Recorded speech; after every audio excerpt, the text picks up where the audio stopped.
하나님의 말씀 창세기 3장 21절 그리고 23절입니다. 여호와 하나님이 아담과 그의 아내를 위하여 가죽옷을 지어 입히시니라. 여호와 하나님이 에덴 동산에서 그를 내보내어 그의 근원이 된 땅을 갈게 하시니라. 아담은 범죄하고 타락했습니다. 아담을 위해서 하나님께서는 할 일이 없으십니다. 법대로, 원칙대로 하나님의 말씀하신 대로 하면 당장 죽고 끝나야 됩니다. 무슨 가죽옷을 입히십니까? 그냥 끝장을 내야죠.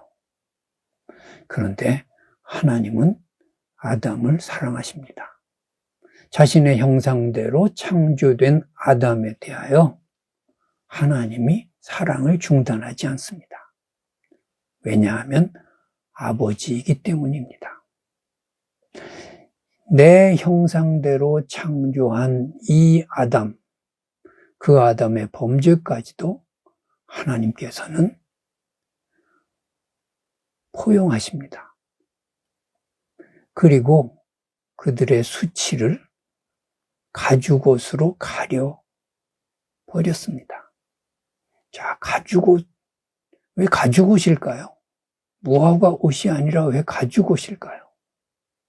가죽은 어떤 동물이 죽어야 만들어집니다. 여기에 구속사적인 은혜가 있습니다. 이것이 첫 번째 제사라고 말할 수 있습니다.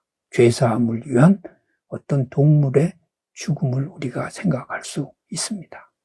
그게 양일 수도 있고 모일 수도 있습니다. 어떤 동물이 희생돼서 아담과 하와의 부끄러움이 가려졌어요. 그것이 나중에 예수 그리스도의 십자가의 피 흘림을 통하여 온 인류가 구원받는 하나의 최초의 복음의 상징이 된 것입니다. 이렇게 은혜를 베풀고 그리고 에덴 동산에서 내보내십니다. 나가라고 하십니다. 은혜는 은혜고 죄에 대한 형벌은 따로 하나님께서 철저하게 시행하시는 그런 공의의 하나님과 사랑의 하나님을 여기서 동시에 만날 수 있습니다. 우리는 사랑과 공의를 두루뭉술 뒤섞어버리고 엉망진창 무질서로 만들어 버리는 것입니다. 하나님은 그렇게 하지 않으십니다. 은혜를 베풀어서 부끄러움을 가리는 것, 그것은 하나님의 사랑입니다. 죄의 형벌로 에덴에서 내보내고 추방하는 것, 그것은 하나님의 공의인 것입니다. 그런데 사랑이 먼저고 그 사랑 안에서 하나님의 공의가 실현이 된다라고 하는 이 순서가 너무너무 중요합니다. 그러니까 추방 자체가 사랑 안에 있는 것입니다. 하나님의 공의도 사랑을 떠나서는 성립할 수 없는 것입니다.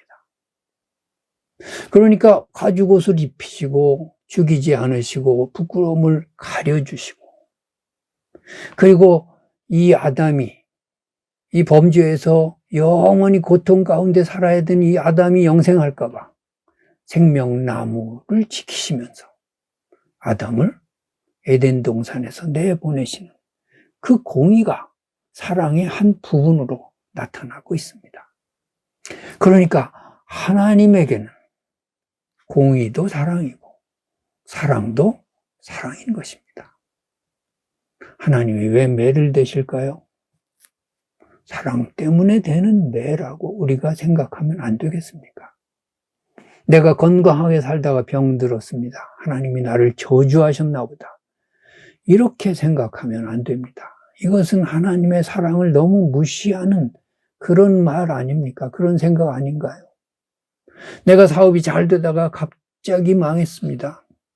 하나님이 나를 버렸나 보다. 그렇게 생각하지 마십시오. 그것이 시련일 수 있고 고통일 수 있다 할지라도 에덴 동산에서 추방을 당하는 것 같은 쓰라림이라 할지라도 그것은 하나님의 사랑 안에 있는 것입니다. 가죽옷을 먼저 입히셨어요. 우리를 이미 죄에서 구원해 주셨다고요. 죄로 말미암은 수치와 부끄러움에서 우리를 가려주시고 구원해 주시고 우리를 속량해 주셨어요. 그 안에서 채찍이 있고 그 안에서 아픔이 있고 그 안에서 우리의 여러 가지의 질병이 있다고 생각해 봅시다. 오늘도 하나님은 우리를 끝까지 사랑하십니다. 우리의 환경 속에서 하나님의 사랑을 느끼지 못할 정도로 먹구름이 끼고 어두컴컴한 밤길을 헤매는 것 같은 그러한 상황을 맞는다 할지라도 하나님의 사랑을 의심하지 않고 믿어봅시다. 그 속에서도 하나님의 손길은 계십니다. 우리가 손을 뻗치면 잡아주실 만한 거리에 주님은 계십니다. 우리가 부르짖으면 내가 여기 있다 할 그곳에 주님은 나와 함께 계십니다. 그 하나님의 울면서 에덴 동산에서 아담을 내어보내는 그 아버지 된 심정으로 우리를 채찍질하시고 우리의 모든 것에 대해서 훈련시키시는 그 아버지 되신 하나님의 심정을 읽어봅시다. 그리고 그 사랑 안에서 모든 환경을 재해석하면서 승리하는 크리스찬 되시기를 주님의 이름으로 축복합니다.